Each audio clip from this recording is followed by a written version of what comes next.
Bonjour Michel Rocard. Bonjour Bruce Toussaint. Merci d'être l'invité d'Europe un matin. C'était hier une journée particulière pour la gauche, pour la France, l'adoption définitive, le vote solennel de la loi sur le mariage pour tous. Est-ce que c'était une journée historique ? Oui, c'est important. Il y a des homosexuels dans l'humanité depuis toujours, mais on les a pendant des millénaires opprimés, persécutés, punis, voire tués. La reconnaissance de ce sont des êtres humains normaux, à part cette particularité, est venue bien tard. Alors voilà que c'est fait. Le pacte, c'était déjà un pas en avant. Le mariage, ça les reconnaît comme des hommes ou des femmes normaux et comparables à tous les autres. Ça règle un problème historique. L'adoption fait partie aussi du texte. Est-ce que ça vous paraît une bonne chose ? Je ne crois pas qu'on ait de moyens de dire qu'il puisse être moins affectif, moins affectueux que des parents hétérosexuels. Et donc, pourquoi pas ? Ça a provoqué de très vives tensions dans la classe politique, mais au-delà d'ailleurs. Est-ce que vous avez compris ces tensions, voire ces inquiétudes ? Je les ai regrettées beaucoup, mais elles ne sont pas mystérieuses. On peut les comprendre. C'est de l'homophobie ? Pardon ? Est-ce que c'est de l'homophobie ? C'est pas d'abord de l'homophobie, mais ça peut en devenir. C'est une espèce de peur pour les valeurs stables de notre civilisation. C'est une peur mythique et qui n'a pas de raison d'être. Mais comme tout valse en même temps, l'économie, le chômage, on va sans doute y venir, la finance, il y a de la désorganisation partout, le réchauffement climatique s'y ajoute, on sait guère où on va. Et donc, qu'on ait un repli sur ce qui est fondateur, sur ce qui est le cœur de notre civilisation, et notamment une institution comme le mariage, on peut très bien comprendre. Mais en même temps, il y a un peu de sectarisme à vouloir que le mariage soit réservé à une écrasante majorité, certes, mais tout de même une majorité seulement et pas une totalité de l'espèce humaine, c'était sévère. Est-ce que, selon vous, il y a un risque que le Conseil constitutionnel invalide cette loi ? Je ne crois pas. Je ne suis pas juriste de métier, mais je n'ai pas le souvenir dans la Constitution de références sexuées qui comportent une interdiction, là. Je ne vois pas. Je ne crois pas. Et enfin, sur ce sujet, est-ce que vous avez le sentiment que c'est un acquis définitif ? Ou bien la droite, si elle revenait au pouvoir, pourrait abroger cette loi ? Si c'est une affaire politique et que la droite s'en mêle seule, à mon avis, elle ne pourrait pas.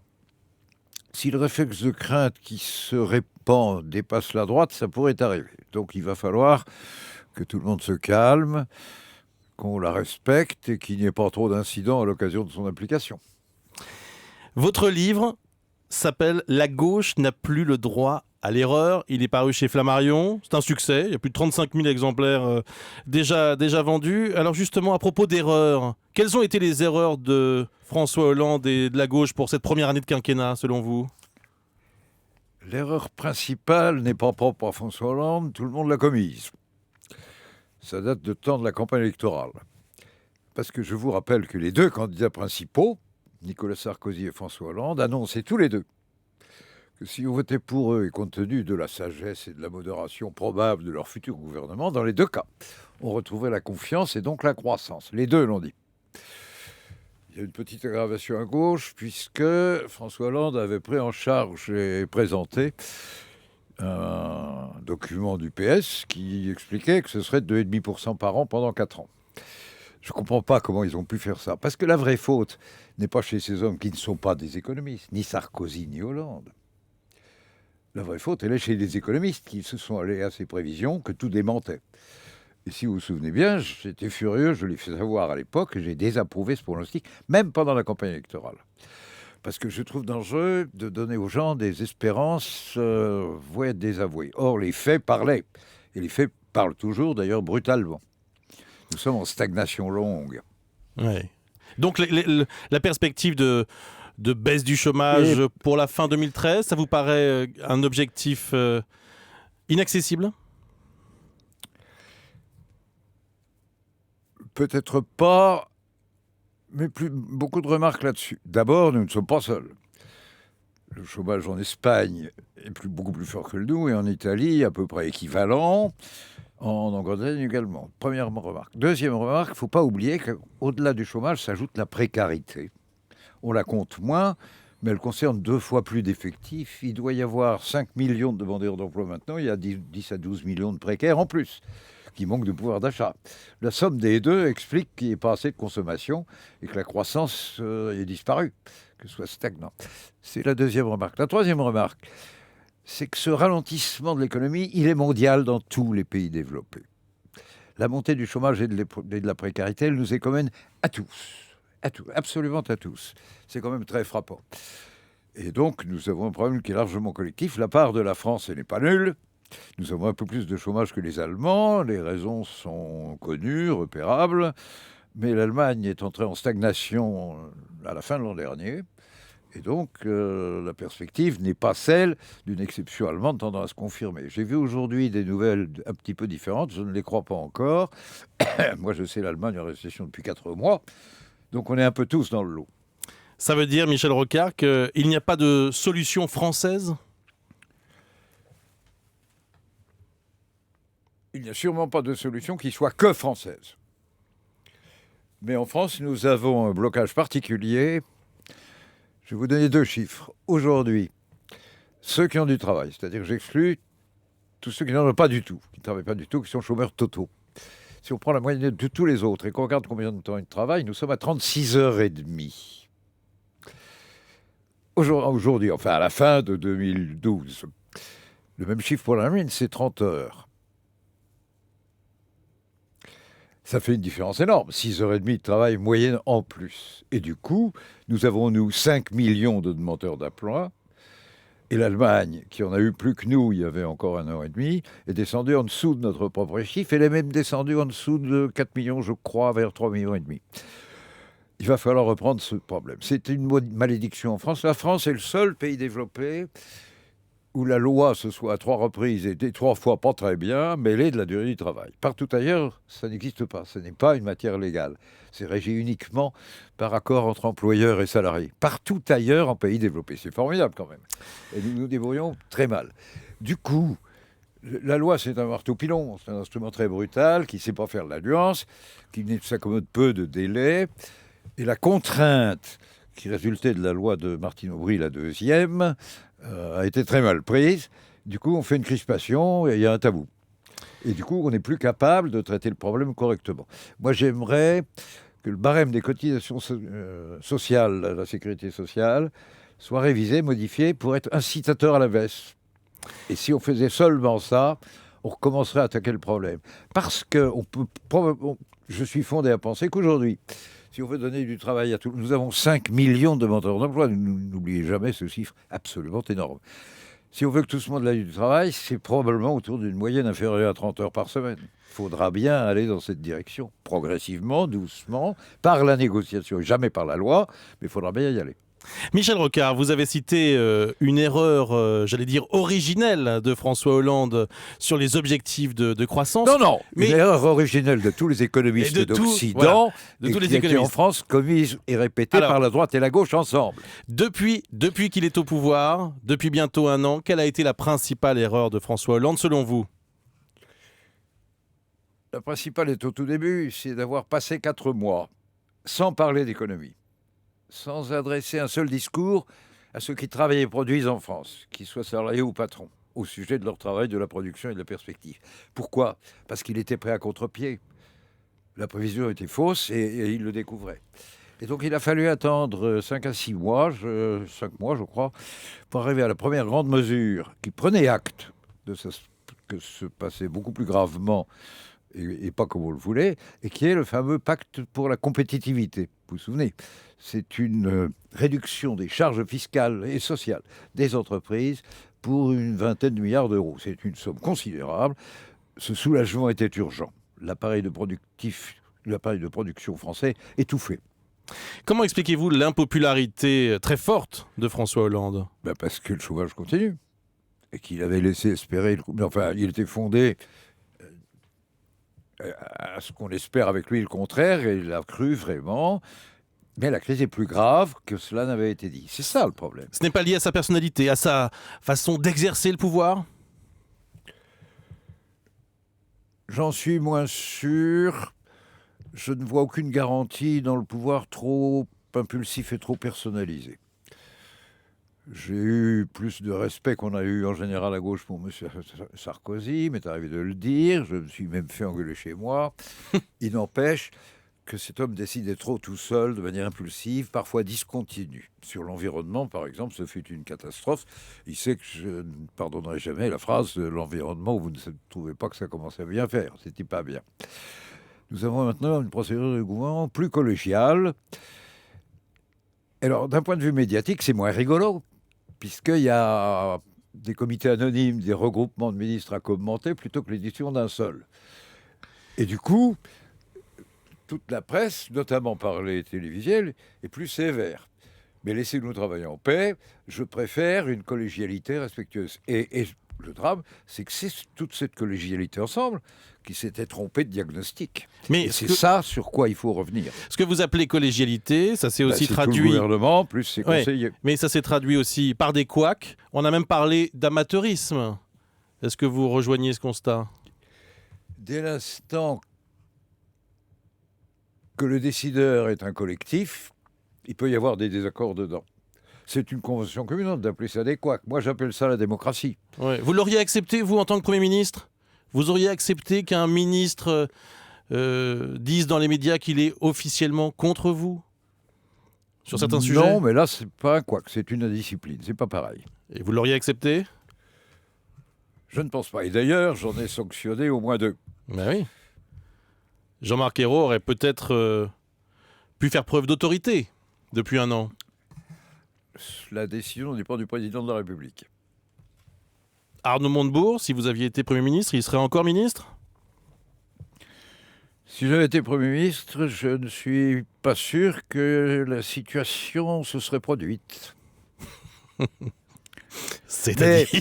c'est pas, on s'amuse là, vous oui, abusez, c'est toujours rigolo de citer des gens. Laissez-moi quand même dire ceci. Tout ceci, y compris les phrases d'Arnaud Montebourg, sont des réactions d'aigreur et d'inquiétude devant toute cette crise qui est beaucoup plus grave qu'on ne l'annonçait. Et donc tout le monde est déséquilibré. C'est ça qui s'est passé. Alors il l'a dit plus fort que d'autres, et il l'a dit de manière discourtoise. Aujourd'hui, certains réclament un changement de Premier ministre, voire un remaniement. Est-ce que c'est un gadget ou est-ce que c'est un outil dont le président de la République doit éventuellement, auquel il doit réfléchir? Ça dépend de l'usage qu'on en fait. Ouais. Un changement d'homme sans changement d'idée et de vision est un gadget. Un changement de vision d'abord, peut-être éventuellement appliqué par de nouveaux hommes, mais si le changement de vision est ferme et précis, les mêmes peuvent probablement compliquer, c'est pas des mauvais. Mais vous souhaitez, vous, un changement de vision, justement? Je souhaite un changement de vision, bien sûr. Et je trouve secondaire que derrière un vrai changement de vision, à condition qu'il soit clairement affiché et accompagné pas seul. Il faut un discours explicatif. Il faut que les Français comprennent ce qui se passe et ce qui leur arrive, et surtout comprennent bien la part du monde entier, car la crise nous sauve est mondiale. La petite part de l'Europe dans ce monde entier et la part propre à la France. Elles sont distinctes, elles appellent des remèdes distincts. Ça doit être clair, de manière à expliquer des mesures différentes que l'on prend à chacun de ces étages. À partir de là, le choix des hommes a moins d'importance. Mais vous dites ce matin sur Europe 1, et vous dites au président de la République, il faut changer. Je crains que ce ne soit pas la première fois que j'essaye de le dire avec courtoisie, mais je crois l'avoir déjà dit. Et vous lui avez dit personnellement? Je n'ai pas eu l'occasion, il est un peu occupé, mais enfin il sait. Il sait que vous voulez un changement. On ne vous a pas entendu, Michel Rocard, sur ce qui s'est passé depuis le début de l'affaire Cahuzac. Alors ça a provoqué une crise très grave, une crise politique, une crise morale. J'aimerais tout d'abord savoir si ce qui s'est passé vous a choqué. Franchement, cher Brice Toussaint, vous ne trouvez pas qu'on en a assez parlé? On ne vous a pas entendu sur ce sujet. D'en rajouter? Je n'ai pas éprouvé le besoin d'en rajouter. Tout ce qui devait être dit l'a été. par plein de gens. Je ne vais pas vous le rajouter, c'est tout. Je suis inquiet pour une raison un peu plus précise. Un ministre escroc, ça s'est déjà vu, il y a eu d'autres cas dans la République. Une démission le sanctionne, c'est bien la moindre des choses. La justice se saisit de lui, c'est aussi bien la moindre des choses, et ça règle un problème privé. Normalement, tout devrait s'arrêter là. Dans le fait de ne pas s'arrêter là, tout le monde demande plus, mais on ne sait pas quoi. Alors c'est quoi plus? C'est la crise de régime? Où est-ce qu'on va avec tout ça? Je m'arrête, je regrette qu'un grand talent se soit dévoyé à ce point-là. C'est un affaiblissement du gouvernement. Point, passons à autre chose. C'est un homme que vous connaissez bien. Pas si bien qu'on croit. Il était le collaborateur d'un de mes collaborateurs. Et il était de mes amis, mais enfin, je n'est pas de ma génération. Nous n'avons jamais travaillé ensemble. Vous avez eu l'occasion d'échanger avec lui ces dernières semaines? Non. Non. Lorsque le président de la République explique aux Français qu'il faut maintenant faire une opération transparence, que les ministres annoncent leur patrimoine, vous dites quoi? Bonne idée? Je dis, il est probable qu'en effet, l'opinion exige davantage de sécurité sur le fait que les politiques soient transparents et honnêtes. Pour avoir exercé les fonctions qui sont celles aujourd'hui de Jean-Marc Ayrault d'ailleurs, je sais fort bien que la publication, que d'ailleurs une vingtaine de pays d'Europe et d'Amérique du Nord font, nous ne sommes pas les seuls, même l'Amérique latine. Bon. Donc on suit une voie commencée déjà dans beaucoup de démocraties. Le problème important, c'est plutôt le contrôle derrière. C'est plus compliqué, il faut plus de monde. C'est d'ailleurs un peu moi qui ai commencé, puisque je suis le créateur des compétences de la commission de contrôle des comptes de campagne électorale et des partis politiques. C'est la loi que j'ai rédigée moi-même, qui porte la loi de janvier 1990 sur le contrôle des comptes de campagne, sur les finances en politique. Le contrôle est essentiel. Mais enfin, il fallait faire un pas dans cette direction, bien entendu. À propos Mais laissez-moi dire un mot de plus. Il y a 3% de malhonnêtes gens dans l'humanité depuis toujours, ça se sait. Il y en a autant chez les paysans que chez les ouvriers, que 3%. chez les notaires, à peu près. Demandez ça aux criminologues, c'est pas mon métier. Mais en gros, 3% de malhonnêtes gens, à peu près, dans la totalité des professions. Ceux dans la profession et la politique ont deux caractéristiques. Ça se voit plus et les tentations sont plus grandes. Mais au total, il y a toujours autant d'honnêtes gens, soit à peu près 95 à 97%, et quelques truands. Si on prétend arriver à une situation dans laquelle, pour une catégorie de personnes, il n'y en aura plus du tout, tellement on les aura pourchassés, mis en cause, surveillés, ostracisés, menacés, on frise la perte de la liberté. Le totalitarisme n'est pas loin derrière l'excès de soi-disant prudence réglementaire. Attention à ça. Michel Rocard, vous savez bien que cette transparence a au moins la vertu de faire connaître les activités des responsables politiques. Après tout, Jérôme Cahuzac, on découvre aujourd'hui qu'il avait des activités qui n'étaient pas forcément en accord avec ses fonctions. Vous n'avez jamais eu de doute, vous, sur Jérôme Cahuzac, vous qui l'avez connu il y a de nombreuses années? Non, mais je n'étais pas de ses proches non plus. Mon patrimoine est déclaré, comme tout le monde, depuis longtemps. Encore deux questions d'actualité. La proposition de loi sur l'amnistie sociale arrive à l'Assemblée. Elle va effacer les délits qui ont été commis lors de conflits sociaux. Ça provoque beaucoup de réactions, notamment du côté du MEDEF. Quelle est votre position sur cette loi ? Je ne suis pas un spécialiste de ce domaine et par conséquent, je ne suis pas très au courant de la préparation, des consultations. Le MEDEF ne peut pas décemment plaider un droit à l'illégalité dans la répression des délits commis sur le lieu de travail. C'est pas possible. C'est scandaleux même. Il y a eu longtemps un privilège patronal qui était une manière de non-regard de la justice. Les sanctions en matière de droit social étaient courtes et faibles. C'est pas correct. Je suis probablement, parmi les socialistes, un de ceux qui a le plus de respect pour la fonction patronale. Je l'ai dit souvent. Je tiens beaucoup à ce qu'il soit encouragé et à ce que le contexte législatif, politique soit favorable à la production. Je l'ai dit partout. Ça ne va pas jusqu'à protéger des délits. Et je pense qu'un rééquilibrage était nécessaire. Alors, quand on fait des rééquilibrages législatifs, on est en train, c'est comme pour tout type de délit, il y a toujours la phase d'une amnistie qui efface la période précédente. Ça a été vrai pour l'interruption générale de Croce. Ça a été vrai à propos des condamnés de l'OAS, souvenez-vous. Ça a été vrai... je ne me souviens plus, enfin tout le temps. On en fait. Et puis il y a eu beaucoup d'amnisties fiscales. Alors la France est tellement habituée aux amnisties fiscales, qui amnistient au fond des patrons et des riches, que les délits de nature sociale... valait mieux les sanctionner plus. Si on durcit ces sanctions, il se pose le problème d'une amnistie. Il n'y a rien là de scandaleux. Nous sommes un pays très juriste, très bavard en plus, très méditerranéen, très emphatique. J'aime les pays plus modérés où on parle doucement et où on négocie techniquement la loi avec moins de drame. Michel Rocard, enfin.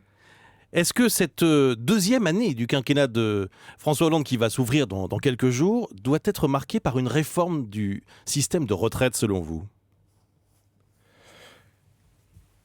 Il y en a déjà eu 5 depuis 15 ou 20 ans. Si le problème est à l'ordre du jour de nouveau, c'est que chacune de ces 5 réformes, y compris la dernière, n'a pas été suffisante. Pourquoi ? Elles sont toutes passées par la loi. Donc elles sont toutes passées en force. Le moyen pour qu'elle ne passe pas en force, c'est qu'elle soit négociée entre patronat et syndicats. Je dis ça depuis 20 ans.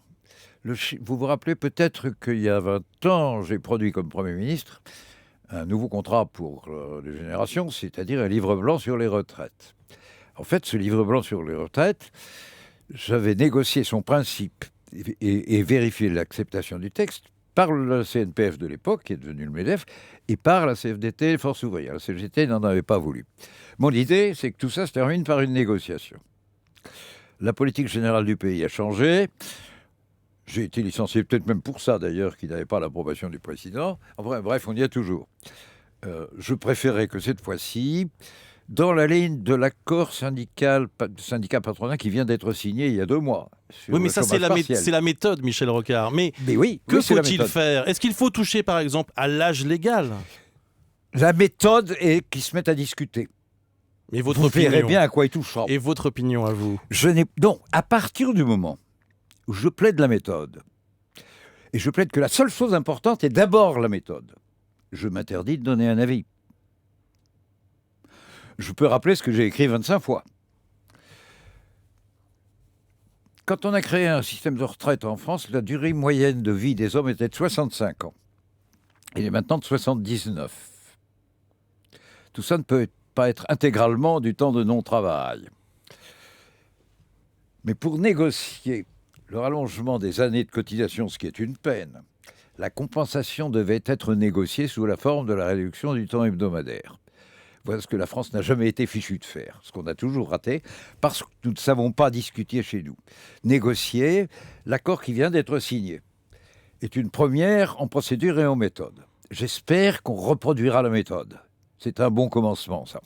Merci beaucoup, Michel Rocard. Votre livre « La gauche n'a plus le droit à l'erreur » est publié. Il est copublié avec Pierre Larouturou. Avec Pierre Larouturou chez Flammarion. Merci d'avoir été avec nous sur Europe.